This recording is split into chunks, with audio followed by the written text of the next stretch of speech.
Hi friends, എൻസൈക്ലോബിങ്സിൻ്റെ പുതിയൊരു വീഡിയോയിലേക്ക് നിങ്ങൾക്ക് എവർക്കും സ്വാഗതം. അപ്പോൾ നമ്മളിന്ന് ചർച്ച ചെയ്യാൻ പോകുന്ന ടോപ്പിക്ക് LP-UP പരീക്ഷയ്ക്ക് ചോദിക്കാൻ സാധ്യതയുള്ള കേട്ടിട്ട് അതുപോലെ തന്നെ തയ്യാറെടുക്കുന്നവർക്കും പ്രയോജനപ്പെടുന്ന ടോപ്പിക്കാണ്. സൈക്കോളജിയുമായി ബന്ധപ്പെട്ട കുറച്ച് ക്വസ്റ്റ്യൻസ് ആണ് ചർച്ച ചെയ്യാൻ പോകുന്നത്. നമ്മുടെ വീഡിയോ ആദ്യമായി കാണുന്ന സുഹൃത്തുക്കളാണെങ്കിൽ ആദ്യമേ തന്നെ ചാനൽ സബ്സ്ക്രൈബ് ചെയ്യുക. അപ്പോൾ നമുക്ക് വീഡിയോയിലേക്ക് കടക്കാം. ഒരു നല്ല ശോധകത്തിൻ്റെ ഏതാനും സവിശേഷതകൾ താഴെ കൊടുത്തിരിക്കുന്നു. ഇതിൽ മറ്റെല്ലാ സവിശേഷതകളുടെയും 3 ഉപാധിയായി കണക്കാക്കുന്ന ഏറ്റവും പ്രധാനപ്പെട്ട സവിശേഷത ഏതാണെന്നാണ് ചോദ്യം. നമുക്ക് സവിശേഷതകൾ ഏതൊക്കെയാണെന്ന് നോക്കാം. ഉദ്ദേശ അധിഷ്ഠിത, അതുപോലെ തന്നെ വസ്തുനിഷ്ഠ അധിഷ്ഠിത, അതുപോലെ തന്നെ സാധ്യത, വിശ്വാസ്യത, പ്രായോഗികത, സമഗ്രത, പ്രയോജനക്ഷമത, ഇത്രയാണ് തന്നിട്ടുള്ളത്. അപ്പം ഇതിൽ ഉപാധിയായി കണക്കാക്കാവുന്നതാണ്. എല്ലാ ശോധകങ്ങളുടെയും 3 ഉപാധിയായി കണക്കാക്കാവുന്ന ഏറ്റവും പ്രധാനപ്പെട്ട സവിശേഷത ഏതെന്നാണ് ചോദ്യം. അപ്പോൾ ഓപ്ഷൻ നോക്കുമ്പോൾ സാധുതയുണ്ട്, അതുപോലെ വിശ്വാസ്യത, വസ്തുനിഷ്ഠാധിഷ്ഠിത, അതുപോലെ തന്നെ ഏതാണ് സമഗ്രതയുണ്ട്. അപ്പൊ ശരിയായ ഉത്തരം ഏതാണ്? വസ്തുനിഷ്ഠതയാണ്. വസ്തുനിഷ്ഠതയാണ് ശരിയായ ഉത്തരം. അടുത്ത ക്വസ്റ്റ്യൻ നമുക്ക് നോക്കാം. ബെഞ്ചമിൻ ബ്ലൂമിന്റെ ബോധനോദ്ദേശ്യങ്ങളുടെ വർഗ വിവരണ പട്ടികയിൽ വൈജ്ഞാനിക മേഖലയിലെ ഏറ്റവും ഉയർന്ന പഠനഫലം ഏതാണ്? ബെഞ്ചമിൻ ബ്ലൂമിന്റെ ബോധന ഉദ്ദേശ്യങ്ങളുടെ വർഗ വിവരണ പട്ടികയിൽ വൈജ്ഞാനിക മേഖലയിലെ ഏറ്റവും ഉയർന്ന പഠനഫലം ഏതാണ്? വിലയിരുത്തലാണ് ബെഞ്ചമിൻ ബ്ലൂമിന്റെ ബോധന ഉദ്ദേശ്യങ്ങളുടെ വർഗീകരണ പട്ടികയിലെ വൈജ്ഞാനിക മേഖലയിലെ ഏറ്റവും പ്രധാനപ്പെട്ട ഏറ്റവും ഉയർന്ന പഠനഫലം എന്ന് പറയുന്നത്. അടുത്ത ക്വസ്റ്റ്യൻ. പഠിതാക്കളുടെ വ്യത്യസ്ത നൈപുണ്യ വികസന പ്രവർത്തനങ്ങൾ ഏകോപിപ്പിച്ച് നടപ്പിലാക്കാനായി കേരളത്തിൽ രൂപം കൊണ്ട സ്ഥാപനം ഏതാണ്? പഠിതാക്കളുടെ വ്യത്യസ്ത നൈപുണ്യ വികസന പ്രവർത്തനങ്ങൾ ഏകോപിപ്പിച്ച് നടപ്പിലാക്കാനായി കേരളത്തിൽ രൂപം കൊണ്ട സ്ഥാപനം ഏതാണെന്നാണ് ചോദ്യം. അപ്പം ഏതാണ് സ്ഥാപനം? ഓപ്ഷൻ നമ്മൾ നോക്കുന്നില്ല, ഓപ്ഷൻ നോക്കാതെയാണ് പോണത്. ഏതാണ്? Academy for skill excellence. അപ്പം പഠിതാക്കളുടെ വ്യത്യസ്ത നൈപുണ്യ വികസന പ്രവർത്തനങ്ങൾ ഏകോപിപ്പിച്ച് നടപ്പിലാക്കാനായി കേരളത്തിൽ രൂപം കൊണ്ട സ്ഥാപനമാണ് ഏത്? Academy for skill excellence. അടുത്തത്, നിപുണന പഠനം അല്ലെങ്കിൽ എന്താണ് മാസ്റ്ററി ലേണിംഗ് സാധ്യമാകുന്ന രീതിയിൽ പാഠ്യവസ്തുവിനെ ചെറിയ പഠനക്രമമായി അപഗ്രഥിച്ച് ചിട്ടപ്പെടുത്തുന്ന രീതി അറിയപ്പെടുന്നത് ഏത് പേരിലാണ്? എന്ന് വെച്ചാൽ എന്താണ് നിപുണന പഠനം അല്ലെങ്കിൽ എന്താണ് മാസ്റ്ററി ലേണിംഗ് സാധ്യമാകുന്ന രീതിയിൽ പാഠ്യവസ്തുവിനെ ചെറിയ പഠനക്രമമായി അപഗ്രഥിച്ച് ചിട്ടപ്പെടുത്തുന്ന രീതി അറിയപ്പെടുന്നത് ഏത് പേരിലാണ്? ക്രമീകരണം അല്ലെങ്കിൽ എന്താണ് പ്രോഗ്രാമിംഗ് എന്ന പേരിലാണ് അറിയപ്പെടുന്നത്. ഒരു സംഘത്തിലെ അംഗങ്ങൾ തമ്മിലുള്ള പരസ്പര ബന്ധങ്ങൾ വിലയിരുത്താനായി സോഷ്യോമെട്രി എന്ന അളവ് രീതി വികസിപ്പിച്ചെടുത്തത് ആരാണ്? ഒരു സംഘത്തിലെ അംഗങ്ങൾ തമ്മിലുള്ള പരസ്പര ബന്ധങ്ങൾ വിലയിരുത്തുന്നതിനായി സോഷ്യോമെട്രി എന്ന അളവ് രീതി വികസിപ്പിച്ചെടുത്തത് ആരാണ്?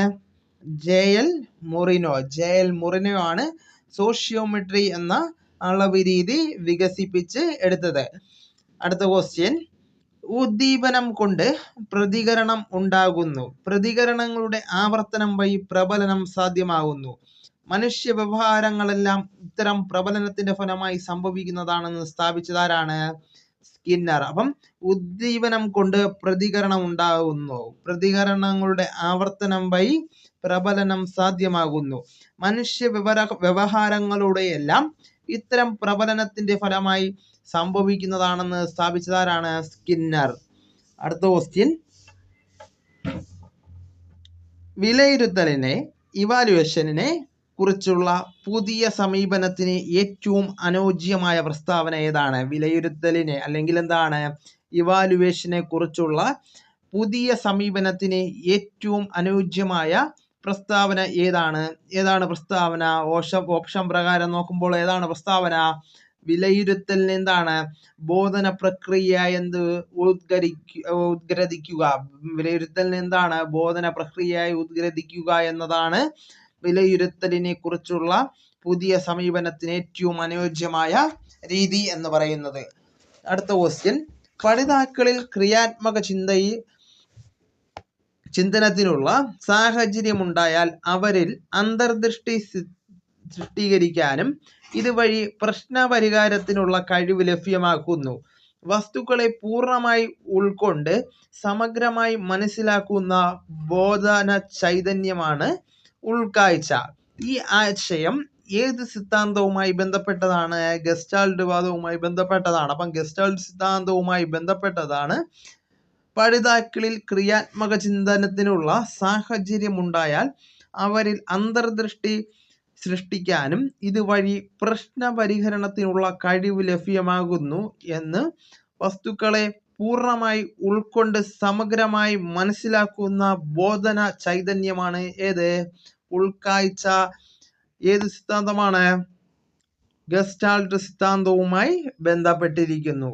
അടുത്ത ക്വസ്റ്റ്യൻ, പാഠ അവതരണത്തിലെ ഒരു സമീപന രീതിയാണ് കാലാനുക്രമണ പഠന, അല്ലെങ്കിൽ എന്താണ്? Chronological approach. ഇത് ഏറ്റവും അഭികാമ്യമായത് ഏതിലെന്നാണ് ചോദ്യം. ഏതിലാണ്? കാലാനുക്രമ പഠനം അല്ലെങ്കിൽ എന്ത്? Chronological approach. ഇത് ഏറ്റവും അനുയോജ്യമായത് ഏതിലാണ്? സാമൂഹിക ശാസ്ത്രാധ്യാപനത്തിനാണ് ഏറ്റവും അനുയോജ്യമായത്. അടുത്തത്, വിവിധ മേഖലകളിൽ ഒരു പ്രത്യേക പഠിതാവിന്റെ അഭിരുചി ഏതെന്ന് കണ്ടെത്താനുള്ള ടെസ്റ്റ് താഴെ കൊടുത്തിരിക്കുന്നവയിൽ ഏതാണ്? Prognostic test. അപ്പം വിവിധ പഠന മേഖലകളിൽ ഒരു പ്രത്യേക പഠിതാവിന്റെ അഭിരുചി ഏതെന്ന് കണ്ടെത്താനുള്ള ടെസ്റ്റ് താഴെ പറയുന്നവയിൽ ഏതാണ്? പ്രോഗ്നോസ്റ്റിക് ടെസ്റ്റ് ആണ് ശരിയായ ഉത്തരം. അടുത്ത ക്വസ്റ്റ്യൻ, ഭാഷാർജനത്തിനുള്ള നൈസർഗിക വാസനയോടെയാണ് ഓരോ കുട്ടിയും ജനിച്ചു വീഴുന്നത്. അവരുടെ മനസ്സിൽ ഭാഷയ്ക്ക് വേണ്ടി മാത്രം നീക്കിവെച്ചിട്ടുള്ള ഒരു ഘടകമുണ്ട്. നോം ചോസ്കി ഇതിനെ അഭിപ്രായപ്പെട്ടത് എന്തെന്നാണ്? ഭാഷാർജന സംവിധാനം. അപ്പൊ ഭാഷാർജന സംവിധാനം എന്നാണ് നോം ചോസ്കി ഇതിനെ അഭിപ്രായപ്പെട്ടത്. അടുത്തത്, രാജുവിനെ സ്വതന്ത്രമായി വിട്ടപ്പോൾ പരീക്ഷയിൽ അവന് 60% മാർക്ക് ലഭിച്ചു. എന്നാൽ വിഷയത്തിൽ അറിവുള്ള മുതിർന്ന ഒരാളുടെ, അല്ലെങ്കിൽ എന്താണ്, മോർ നോളജബിൾ അതർ എന്താണ് ഒരു നിർദ്ദേശവും കൈത്താങ്ങൽ ലഭിച്ചപ്പോൾ 80% മാർക്ക് ലഭിച്ചു. ലീവ് വൈഗോട്സ്കിയുടെ അഭിപ്രായത്തിൽ 80% മാർക്ക് ലഭിച്ചപ്പോൾ രാജു എത്തിച്ചേർന്ന പഠന മേഖല അറിയപ്പെടുന്നത് എന്താണ്? വികസനത്തിന്റെ സമീപസ്ഥലം, അല്ലെങ്കിൽ എന്താണ്? Zone of proximal development. Zone of proximal development എന്ന പേരിലാണ് അറിയപ്പെടുന്നത്. അടുത്ത ക്വസ്റ്റ്യൻ, തോണ്ടൈക്കിന്റെ അഭിപ്രായത്തിൽ പഠനം നടക്കാൻ അനിവാര്യമായ സുപ്രധാന ഘടകങ്ങൾ ഏതെല്ലാമാണ്? അപ്പം തോണ്ടൈക്കിന്റെ അഭിപ്രായത്തിൽ പഠനം നടക്കാൻ അനിവാര്യമായ സുപ്രധാന ഘട്ടങ്ങൾ ഏതൊക്കെയാണ്? പഠനസന്നദ്ധ, ലേണിംഗ് റീഡിനെസ്, അതുപോലെ തന്നെ എന്താണ്? ഫെലസിറ്റി, എഫക്റ്റ്, അഭ്യാസം, എക്സർസൈസ്. ഇവയെല്ലാം ഓപ്ഷൻ പ്രകാരം ഈ 3 കാര്യങ്ങളും എന്താണ്? തോണ്ടൈക്കിന്റെ അഭിപ്രായത്തിൽ പഠനം നടക്കാൻ അനുയോജ്യമായ, അല്ലെങ്കിൽ എന്താണ്? അഭികാര്യമായ സുപ്രധാന ഘടകങ്ങൾ ആണ്. അടുത്ത ക്വസ്റ്റ്യൻ, വ്യവഹാരവാദത്തിന്റെ അമരക്കാരനായി അറിയപ്പെടുന്ന ജോൺ വാട്സനെ ഏറ്റവും കൂടുതൽ സ്വാധീനിച്ച മനഃശാസ്ത്ര ചിന്തകൻ ആരാണ്? പാവ്ലോവ്. അപ്പം വ്യവഹാരവാദം, അല്ലെങ്കിൽ എന്താണ്? ബിഹേവിയറലിസത്തിന്റെ പിതാവ് എന്നറിയപ്പെടുന്നത് ആരാണ്? ജോൺ വാട്സൺ ആണ്. അപ്പം ജോൺ വാട്സൺ ഏറ്റവും അധികം സ്വാധീനിച്ച വ്യക്തി ആരാണ്? പാവ്ലോവ് ആണ്. ഒരു വിഷയം ആദർശ രൂപത്തിൽ അവതരിപ്പിക്കുമ്പോഴാണ് അതിന്റെ പ്രസരണ മൂല്യം വർദ്ധിക്കുന്നത്, അല്ലാതെ വിശേഷ്യ രൂപത്തിൽ പറയുമ്പോഴല്ല. പഠന പ്രസരണത്തിലെ ഏത് സിദ്ധാന്തവുമായി ഈ ആശയം അടുത്ത് കിടക്കുന്നു? ഏത് സിദ്ധാന്തമാണ്? ആദർശ സിദ്ധാന്തം, അല്ലെങ്കിൽ എന്താണ്? ഐഡിയൽ തിയറിയുമായി ബന്ധപ്പെട്ടിരിക്കുന്നു. അടുത്ത ക്വസ്റ്റ്യൻ, ഭാഷ ആർജിക്കും മുൻപ് പ്രതീകാത്മകമായി ചിന്തിക്കാനുള്ള കഴിവ് കൂടി എന്താണ്? കുട്ടികൾ നേടേണ്ടതുണ്ട്. ഏത് ചിന്തയാണ് ഭാഷയെ നിർണയിക്കുന്നത്? ആരുടെ അഭിപ്രായമാണ്? ഒന്നുകൂടെ നമുക്ക് ക്വസ്റ്റ്യൻ നോക്കാം. ഭാഷ ആർജിക്കും മുമ്പ് പ്രതീകാത്മകമായി ചിന്തിക്കാനുള്ള കഴിവുകൂടി കുട്ടികൾ നേടുന്നതുണ്ട്. ഈ ചിന്തയാണ് ഭാഷയെ നിർണയിക്കുന്നതെന്ന് ആരുടെ അഭിപ്രായമാണെന്നാണ് ചോദ്യം. ആരുടെ അഭിപ്രായമാണ്? പിയാഷെയുടെ അഭിപ്രായമാണ്. അടുത്തത്, നൈതിക വികാസങ്ങൾ കോൾബർഗ് ആകെ എത്ര ഘട്ടങ്ങളും തലങ്ങളുമായി തരംതിരിച്ചിട്ടുണ്ട്? 6 ഘട്ടങ്ങളും തലങ്ങളുമായി തിരിച്ച്. അപ്പൊ നൈതിക വികാസത്തെ കോൾബർഗ് എത്ര ഘട്ടമായിട്ട് തിരിച്ചിട്ടുണ്ട്? 6 ഘട്ടമായി തരംതിരിച്ചിട്ടുണ്ട്. അടുത്തത്, വിദ്യാഭ്യാസത്തിൽ പഠിതാവിനെ കേന്ദ്രീകരിച്ചുള്ള ബോധന സമീപനത്തിന് തുടക്കമിട്ട ദർശനം ഏതാണ്?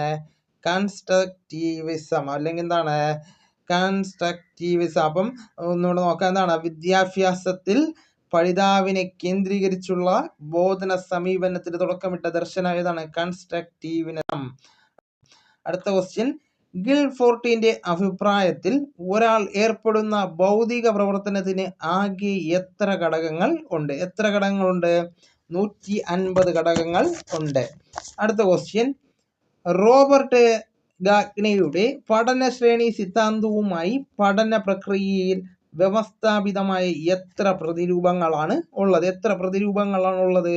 8 പ്രതിരൂപങ്ങളാണ് റോബർട്ട് ഗാഗ്നെയുടെ പഠനശ്രേണി സിദ്ധാന്തമനുസരിച്ച് പഠന പ്രക്രിയയിൽ ഉള്ളത്. അടുത്തത്, ഭാഷയുടെ സ്വഭാവത്തിന് ചേരുംപടി അന്യഭാഷകളിൽ നിന്ന് പദങ്ങളിൽ മാറ്റം വരുത്തി സ്വീകരിക്കുന്നതിനെ വിശേഷിപ്പിക്കുന്ന പദം ഏതാണ്?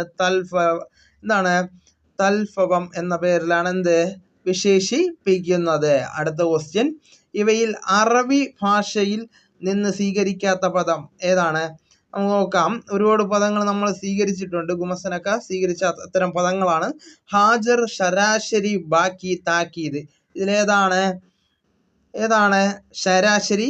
അറബി ഭാഷയല്ല. ബാക്കി ഹാജറും ബാക്കി താക്കീതും എല്ലാം അറബി പദങ്ങൾ ആണ്. അടുത്ത question, which educational commission has given English the position of library language? അപ്പം which educational commission has give English the position of library language? ആരാണ്? കോത്താരി കമ്മീഷൻ. ഏതാണ് കോത്താരി കമ്മീഷൻ? അപ്പം നമ്മൾ അടുത്ത് 2 ക്വസ്റ്റ്യനുകൾ നോക്കാം. വ്യക്തിത്വത്തെ സ്വാധീനിക്കുന്ന സാഹചര്യ ഘടകം ഏതാണ്? വ്യക്തിത്വത്തെ സ്വാധീനിക്കുന്ന ഘടകം ഏതാണ്? ഓപ്ഷൻ പ്രകാരം ഏതാണ്? കുടുംബം. വ്യക്തിത്വത്തെ സ്വാധീനിക്കുന്ന സാഹചര്യം ഏതാണ്? കുടുംബം. അടുത്ത്, സാമൂഹിക സൂക്ഷ്മദർശിനി എന്ന് വിശേഷിപ്പിക്കുന്ന പഠന രീതി ഏതാണ്? സാമൂഹിക സൂക്ഷ്മദർശിനി എന്ന് വിശേഷിപ്പിക്കപ്പെടുന്ന പഠന രീതി ഏതാണ്? Case study. അടുത്ത ക്വസ്റ്റ്യൻ, ചാക്രിക അനുഭവങ്ങൾ ആശയ രൂപീകരണത്തിന് ആവശ്യമാണെന്ന് വാദിച്ച മനഃശാസ്ത്രജ്ഞൻ ആരാണ്? ബ്രൂണർ. അപ്പം ചാക്രിക അനുഭവങ്ങൾ ആശയ രൂപീകരണത്തിന് ആവശ്യമാണെന്ന് വാദിച്ച മനഃശാസ്ത്രജ്ഞൻ ആരാണ്? ബ്രൂണർ. അടുത്തത്, ക്രമീകൃത പഠനം രൂപപ്പെടുത്തിയത് ഏത് പഠന സിദ്ധാന്തവും അടിസ്ഥാനമാക്കിയാണ്? പ്രവർത്തന അനുബന്ധനവും അടിസ്ഥാനമാക്കിയാണ് ക്രമീകൃത പഠനം രൂപപ്പെടുത്തിയത്. അടുത്തത്, മനസ്സിന്റെ പൂർണ്ണമായതും ആഴത്തിലുള്ളതുമായ തലം ഏത് പേരിലാണ് അറിയപ്പെടുന്നത്? ഏത് പേരിലാണ്? അബോധ മനസ്സ്. മനസ്സിന്റെ പൂർണ്ണമായതും ആഴത്തിൽ ഉള്ളതുമായ തലം ഏത് പേരിലാണ് അറിയപ്പെടുന്നത്? അബോധ മനസ്സ് എന്ന പേരിലാണ് അറിയപ്പെടുന്നത്. അപ്പം നമ്മുടെ വീഡിയോയിൽ ഇന്ന് ഇത്രയും ക്വസ്റ്റ്യൻസ് ആണ് ഇത് ഉൾപ്പെടുത്തിയിട്ടുള്ളത്. ഇത് LP-UPക്കും അതുപോലെ തന്നെ കേറ്ററ്റിനും ഒരുപോലെ പ്രയോജനപ്പെടുന്ന ക്വസ്റ്റ്യൻസ് ആണ്. അപ്പോൾ നമ്മുടെ വീഡിയോ എല്ലാവർക്കും ഇഷ്ടമായെന്ന് കരുതുന്നു. വീഡിയോയുടെ ലിങ്ക് നിങ്ങളുടെ സുഹൃത്തുക്കളിലേക്ക് ഷെയർ ചെയ്യുക. അപ്പോൾ നമുക്ക് തുടർന്ന് വിജ്ഞാനപരമായ മറ്റു വീഡിയോസും ആനുകാലിക വിവരങ്ങളുമായി നമുക്ക് വീണ്ടും കാണും വരെ ഗുഡ് ബൈ.